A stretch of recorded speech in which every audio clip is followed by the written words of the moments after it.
날 영접하여 주소서. 내 구주 예수여, 나 구주 위에 살리라. 내 기쁨 한량 없으니 내 갈 길이 인도하소서. 내 구주 예수여.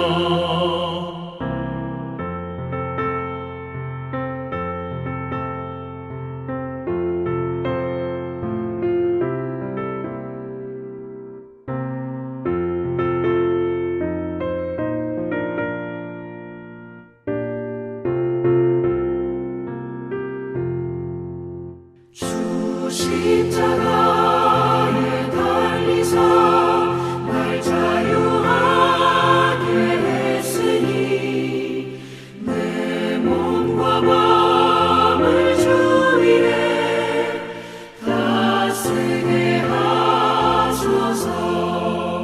나 구주 위에 살리라. 내 기쁨 한량 없으리. 갈 길이 인도하소서. 내 구주 예수여. 아멘.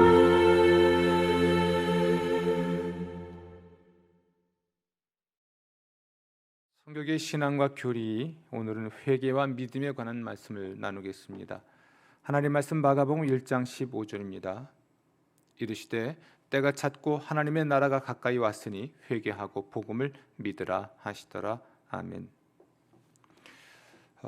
구원의 조건은 회개와 믿음입니다. 하나님을 향한 회개와 우리 주 예수 그리스도에 대한 믿음은 구원의 조건입니다. 이 회개와 믿음은 하나님의 선행 은총에서 나오지만 믿음이 구원의 조건이라는 점에서 회개와 좀 다릅니다. 믿음은 은총에서 흘러나오고요. 또 회개가 뒤따릅니다. 따라서 믿음은 구원의 유일한 조건이고 회개는 믿음의 조건이라고 자주 말을 하는 것입니다.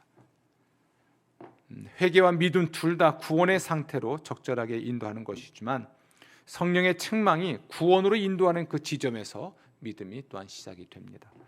믿음이 먼저냐, 회개가 먼저냐라는 질문들을 간혹 하곤 하는데요.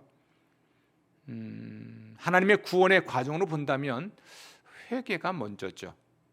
그러니까 성령께서 우리를 각성하게 하시고 책망하시고 또 자신의 무능을 자각하게 하시죠. 이것이 회개를 할 수 있겠습니다. 자신이 죄인인 걸 각성하고 인식하는 거죠. 또 죄로 인해서 벌을 받아야 된다는 것을 받아들이고, 이 책망이고요. 하지만 자기를 구원할 수 있는 능력이 없다는 것을 자각하게 되는 것, 여기까지가 회개인 것이죠. 이 회개는 자연스럽게 그러면 누가 우리를 구원할 것인가 하여 하나님의 구원자를 향하게 하죠.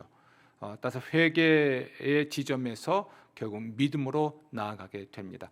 또 역설적이게도 하나님의 구원과 구원 계획과 구원의 방도를 우리가 신뢰하게 될 때 그 믿음, 그 신뢰 안에는 자기의 죄를 인정하고 죄의 벌을 슬퍼하고 두려워하고 자신의 무능을 고백하는 과정이 포함된다고 보면 또한 믿음에서 회개가 나온다고도 할 수가 있겠죠. 이 둘 모두는 사실은 구원의 조건이라 할 수가 있습니다. 자, 그러면 회개가 무엇인지 좀 더 생각해 보겠습니다. 회개는 마음의 변화와 경건한 슬픔과 교정하고자 하는 결단입니다. 왓슨이라는 분은 회개에 대해서 이렇게 말합니다. 복음적 회개는 하나님의 말씀과 성령에 의해서 죄된 개인의 마음속에서 행해진 경건한 슬픔이다. 하나님을 모욕하고 자신의 영혼을 더럽히고 위험하게 만들었던 죄의식으로부터, 그리고 그리스도 안에 있는 하나님의 자비에 대한 이해로부터 그가 아는 모든 죄에 대한 비탄과 미움을 가지고 그것을 그의 구주요 주님이신 하나님께로 돌이킨다. 왓슨의 말은 이런 거죠. 결국 성령께서 각성하게 하시고 책망하시고 또 자각하게 하시는 따라서 하나님의 구원자를 향하게 하셨을 때에 정말 자기가 죄인임을 인정하고 죄의 형벌로 죽어야 된다는 것을 슬퍼하고, 하지만 자기를 구원할 수 없는 것 때문에 탄식하고 하나님의 사랑의 구원 계획을 받아들이는 과정, 그 과정이 회개라고 말을 할 수가 있습니다. 회개에는 신적 요소와 인간적 요소가 있습니다. 하나님은 회개하게 하시는 분이세요. 그러나 하나님이 우리를 대신해서 회개하시진 않습니다. 하나님은 회개할 수 있게 한다는 의미에서 회개를 주시는 분이 있죠. 하나님의 선하심이 우리를 회개로 인도하십니다. 하나님이 우리를 회개로 인도하실 때 우리는 회개해야 해요. 참된 회개는 죄 지은 것을 인정하고 하나님 앞에서 유죄라고 뉘우치는 것을 포함합니다. 우리가 또 죄 때문에 슬퍼하는 심령을 포함하는 거죠. 그리고 그것을 고백하게 되는 겁니다. 죄로부터 하나님께로의 전환과 회개에 합당한 열매를 맺는 모든 것을 함축하는 의미입니다. 회개는 스펙트럼이 굉장히 넓은 거죠. 자, 죄를 각성하는 것, 또 죄의 책망을 받는 것, 그러니까 죄가 있다는 걸 인정하고 죄의 벌을 받아야 한다는 것을 슬퍼하고, 또 하지만 자기를 구원할 수 있는 능력이 없다는 자신의 무능을 자각하고 하나님의 사랑의 구원을 받아들이고 그런 후에 그에 걸맞는 삶을 살아가는 것, 이 전 과정을 우리는 회개라고 표현을 하는 것입니다. 회개는 행동입니다. 그러니까 하나님께로 완전히 돌아서고 하나님의 길을 걸어가는 것인데요, 회개는 행동이고 참회는 그 행동에 뒤따르는 영혼의 상태라고 말을 할 수 있습니다. 참된 회개는 내적 혁명을 경험한 전 인격 안에서 지속적인 변화를 가져옵니다.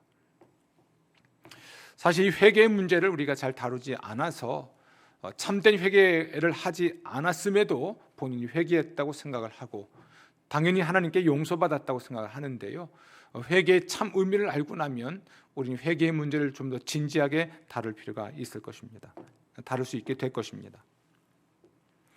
자연적 인간은 영적으로 눈이 멀었으나 회개를 통해 이전에는 결코 그의 마음을 관통하지 못했던 진리를 보게 되죠. 회개하고 나면 보이지 않던 진리가 보이는 겁니다. 또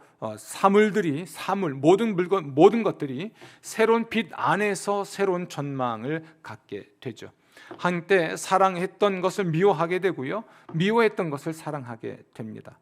또 어둠과 죄의 사슬에 묶였으나 이제는 그 모든 속박에서 자유하게 되고 또 영적으로 행복한 상태가 되죠. 참 회개는 마음의 변화를 초래하는데요, 믿음의 행동이 그것을 뒤따르고 마음의 변화와 또 그에 따른 믿음의 행동이 뒤따르고 우리 영혼의 그 초기의 구원 상태로 이끌어 줍니다. 하나의 상태로서 참회의 지속은 그 이상의 유익과 하나님과 지속적인 관계를 가능하게 만들어 주죠. 이 회개는 하나님의 구원에 있어서 필수적입니다. 회개하지 않으면 망합니다. 이것은 죄 자체의 본질에서 발생합니다. 죄는 하나님께 대한 반역이죠. 따라서 죄와 사탄의 포기가 없이는 구원이 있을 수 없죠. 죄는 성결과 양립할 수가 없습니다. 또 행복과도 양립할 수 없습니다. 죄는 성결 그리고 행복과 서로 양립할 수가 없어요. 죄를 지으면 당연히 불결해지고요, 죄를 지으면 당연히 불행해집니다. 죄의 악함에 대한 깊은 느낌이 있고 그것에 철저한 포기가 있을 때까지 우리의 영혼은 결코 기쁨을 누릴 수가 없는 거죠. 하지만 회개를 통해서 우리가 흥할 수 있습니다. 우리 영혼의 행복과 자유를 누릴 수가 있고 우리의 삶의 행복을 누릴 수 있게 됩니다. 하지만 이 회개는 굉장히 아프죠. 회개한다는 것은 아플 뿐만 아니라 힘듭니다. 그러니까 방향을 선회하는 것이니까요. 이거 쉽지 않습니다. 어렵고요. 또 그 과정에는 고통이 있을 수밖에 없습니다. 하지만 어렵고 고통스럽지만 참된 회개를 통해서 우리가 절대로 누릴 수 없는 행복을 하나님께 받아 누릴 수 있다면 그보다 투자할 만한 가치가 있는 것은 없다 할 수 있습니다. 이제 우리를 구원하는 믿음에 대한 말씀을 좀 나눠보겠습니다. 회개와 믿음이 우리의 구원의 조건이라고 했는데요. 이제까지 회개를 말씀드렸어요. 이제 믿음을 말씀드리겠습니다. 회개는 직접 구원의 믿음으로 우리를 인도합니다. 다시 한번 말씀드려 볼게요. 성령께서 각성하게 하세요. 그러니까 우리의 죄와 또 우리가 죄인인 것을 알게 하시죠. 깨닫게 하십니다. 그래서 우리는 우리의 죄와 우리가 죄인인 것을 알게 돼요. 이걸 인정하는 게 회개입니다. 또 죄에는 벌이 따른다는 것을 성령은 알게 해요. 그래서 우리는 내가 벌을 받아야 된다는 것 때문에 슬퍼합니다. 이 형벌에 대한 고통의 슬픔을 토로하는 것이 또한 회개죠. 죄를 알 뿐 아니라 그것을 슬퍼하는 것이 회개입니다. 그런데 우리를 이 죄에서 구원할 수 없는 존재임을 알고 자신의 무능에 대하여 탄식을 하죠. 그래서 하나님, 저는 저를 구원할 능력이 없습니다 라고 고백하게 돼요. 이게 회개입니다. 이쯤 되면 하나님의 구원의 계획에 눈을 돌릴 수밖에 없죠. 내가 나를 구원할 수 없다면 누가 나를 구원할 것인가 하여 하나님의 구원 계획을 향하여 눈을 돌릴 수밖에 없어요. 하나님의 구원 계획, 그러니까 하나님의 유일한 아들 예수를 통하여 구원하시는 그 계획, 미리 정하신 그 예정, 그리스도를 통하여 구원하기로 미리 정하신 그 하나님의 예정과 예수를 주와 그리스도를 믿는 사람을 구원하기로 선택하시는 이 선택을 통해서 우리는 구원받는다라는 것을 신뢰하게 되는 것, 이것을 우리는 믿음이라고 할 수가 있습니다. 따라서 이 믿음은 구원의 조건이 되기도 하고 구원의 수단이 되기도 하는 겁니다. 믿음은 선행 은총과 구원의 초기 단계 사이를 연결하는 고리 역할을 하죠. 하지만 이 구원의 믿음이라고 하는 것은 일반적인 믿음의 원리와는 구별이 되고요, 그리스도인이 된 이후의 믿음과는 좀 구별이 되어야 할 것입니다. 믿음은 보지 못하는 것을 존재하는 것으로 받아들이고 증거나 권위를 토대로 받아들인 것을 지식으로 인정하는 것을 말합니다. 여러분, 이 믿음의 원리가 성령의 선행 은총 아래 복음을 지향하고 수행될 때 구원의 믿음이 됩니다. 그래서 이 복음적 믿음이라고 하는 것은, 복음적 회개와 함께 복음적 믿음이라고 하는 것은 예수 그리스도를 향하는 믿음인 것이죠. 믿음의 우선적 요소는 역시 신뢰입니다. 여러분, 이 믿음은 그 대상에 대한 선행적 지식을 함축해요. 하나님이 세상을 이처럼 사랑하사 독생자를 주셨다. 그러니까 하나님이 나를 사랑해서 자기의 유일한 아들을 제물로 바치셨다 는 것에 관한 지식, 하나님의 사랑에 대한 지식과 우리의 구원을 위한 하나님의 행동에 대한 지식, 이걸 함축하는 거죠. 그리고 그 지식을 신뢰하게 되는 겁니다. 그렇게 되면 예수께서 하나님의 유일한 구원자라고 하는 사실을 우리가 신뢰하고 예수를 자신의 주와 그리스도로 인정하고 받아들이게 되죠. 따라서 이 믿음에 이르기 위해서 우리는 각성과 책망과 자각도 필요하지만 하나님의 구원 계획과 구원하시는 사랑과 그리고 예수 그리스도의 구원자 되심에 대한 지식이 매우 중요합니다.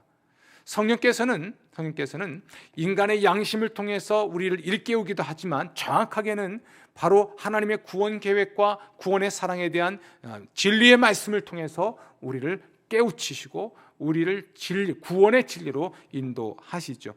이렇게 하나님의 사랑과 구원 계획과 구원의 방법에 대한 지식을 토대로 그 지식을 신뢰하고 따라서 동의하고 받아들이는 것을 우리는 믿음이라 할 수가 있습니다.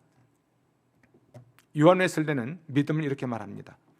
믿음이란 하나님이 세계를 그 자신에게 화해시키는 그리스도 안에 있었을 뿐만 아니라 그리스도가 나를 사랑하였으며 나를 위해 그분 자신을 주셨다는 것에 대한 신적인 증거요 확신이다. 왓슨이라는 분은 신약에서 구원과 연결된 그리스도에 대한 믿음은 명백하게 이 본질을 가지고 있는데 그것은 동의를 의례와 결합하며 신념을 신뢰와 결합한다. 좀 어렵은 말이지만 사실은 지식에 대한 동의 그리고 신뢰 그리고 헌신 이죠. 이건 이렇게 말할 수 있습니다. 의사가 진단하고 처방해 준 것이 자신을 치료할 수 있다는 것을 알아요. 약간 지식이에요. 그러나 그것을 처방을 따라서 수술을 받거나 약을 먹는 것은 행동이죠.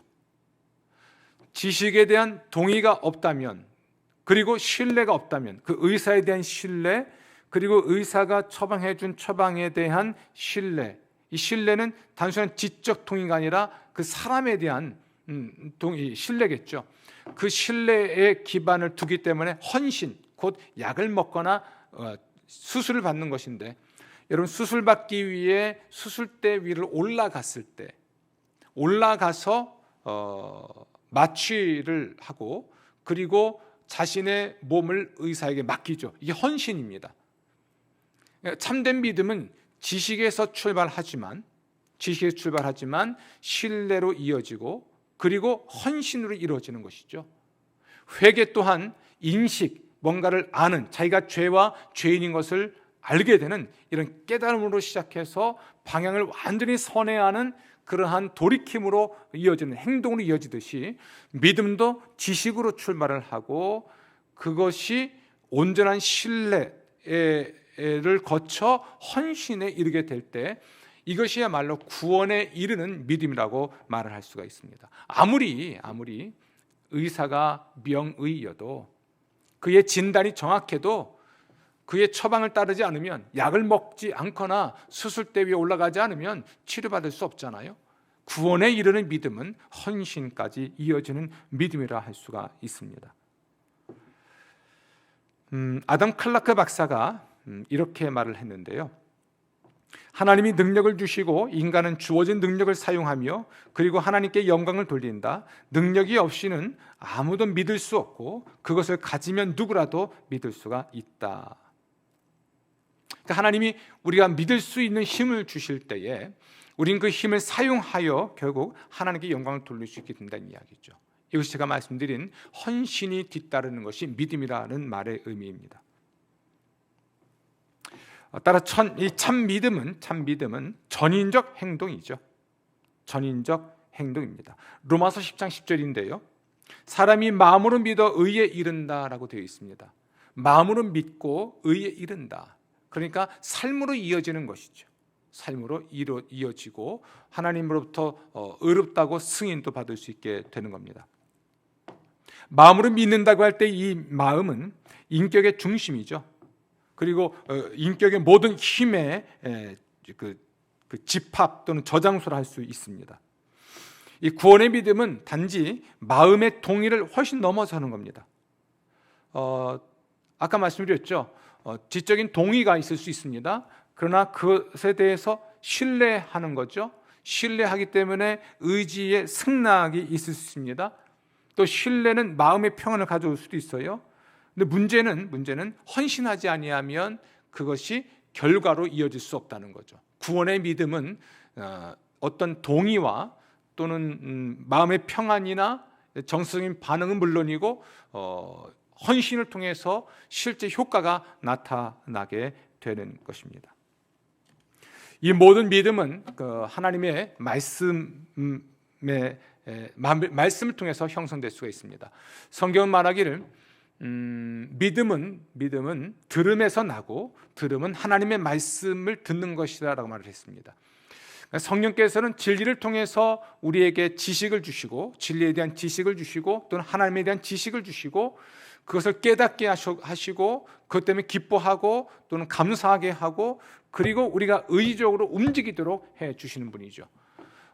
우리가 하나님 말씀을 들을 때에 어떤 지적인 작업과 또는 정서적인 작업과 의지적인 작업을 통해서 선택하고 행동하게 되는데, 하나님 말씀을 듣는 것은 그러므로 믿음에 이르기 위해서 매우 중요하다 말할 수가 있습니다. 또 이 믿음은 단지 어떤 자신의 돌이키는 행위뿐만이 아니라, 그러니까 헌신을 담아낼 뿐 아니라 선행과도 아주 밀접한 관련이 있죠. 그러니까 선행이 뒤따르지 않는, 그러니까 삶이 뒤따르지 않는 믿음은 그냥 지적 동의나 정서적인 감동으로 끝난 것일 수 있습니다. 아까 말씀드린 대로 헌신을 이야기한다는 이야기는 결국 선행이 뒤따라오는 것이 믿음이라는 것이죠. 이런 얘기 가끔 하죠. 기도를 하고 정말 믿음을 가졌다면 밖에 나갈 때 우산을 들고 나가라. 비 오기를 구했고 당연히 비가 올 줄로 믿는다면 외출할 때 우산을 들고 나가라. 그게 믿음이다. 이런 말을 하는데요. 그런 이야기입니다. 믿음에 뒤따르는 실천 또는 헌신 또는 선행이 있을 때 우리는 그 믿음을 참 믿음이라고 말을 할 수가 있습니다. 야고보도 행함이 없는 믿음은 사실은 죽은 믿음이라고 말을 하죠. 이 믿음으로 말미암아 우리가 사실은 구원을 받게 되는 것인데요. 그렇습니다. 너희는 그 은혜에 의하여 믿음으로 말미암아 구원을 받았다. 에베소 2장 8절 말씀의 원리를 마음 깊이 새길 필요가 있겠습니다. 오늘 회개와 믿음에 대해서 여러분에게 말씀을 드렸습니다. 회개가 자기가 자기의 죄와 자기가 죄인인 것을 알게 되는 과정과 또 그것에 대한 벌이 있음을 알고 슬퍼하는 것들, 그러나 자기를 구원할 수 있는 능력이 없다는 것을 자각하고 오직 하나님의 구원을 바라게 되는 것, 이것을 우리는 회개라고 했습니다. 또 당연히 하나님이 구원하신 구원자이신 예수 그리스도를 신뢰하는 까닭에 자기 자신을 헌신하는 것을 믿음이라고 말씀을 드렸습니다. 이렇게 행동으로 이어지는 회개, 헌신으로 이어지는 믿음이 있을 때 우리는 구원을 받는다 할 수 있습니다. 이런 회개와 믿음의 삶은 구원받고 난 이후에도 계속되어야 합니다. 의인은 믿음으로 말미암아 사는데요. 그렇습니다. 야고보가 말한 대로 2장 19절, 20절, 26절인데 야고보서 2장 19절, 20절, 26절처럼 행함이 없는 믿음은 사실은 온전한 믿음이라 할 수 없고요. 믿음의 사람은 구원받은 후에도 역시 하나님을 신뢰하기 때문에 하나님께 순종하며 삶을 살아가야 합니다. 그래서 의인은 믿음으로 말미암아 산다는 말을 하는 거예요. 무화과 나무에 열매가 없고요. 또 감람나무에도 어떤 형태의 열매도 없고 포도나무에도 열매가 없고 밭에는 소출 또는 수확물이 없어도 하나님을 인하여 기뻐할 수 있다는 것은 그분을 신뢰하기 때문에 그렇습니다. 그러니까 무화과나무, 감람나무 그리고 포도나무에 열매가 없고 내게 아무것도 없어도 결국 나의 생존과 생활을 책임지실 분이 하나님이심을 믿고 하나님을 섬기며 살아가는 삶에 헌신하는 것, 이것이 또한 믿음이죠. 믿음은 우리의 정서의 상태에 따라 바뀌는 것이 아니라 하나님 그분이 진리이시기 때문에 우리는 믿음을 가질 수 있는 겁니다. 자, 여러분, 회개와 믿음의 삶을 통해서 더욱더 하나님의 구원을 맛보시기를 주 이름으로 축원합니다. 기도하겠습니다. 회개하게 하시고 믿게 하시니 감사합니다. 회개와 믿음을 통해 날마다 구원받고 온전히 구원받으며 살아갈 수 있도록 도와주옵소서. 감사하옵고 예수님 이름으로 기도합니다. 아멘.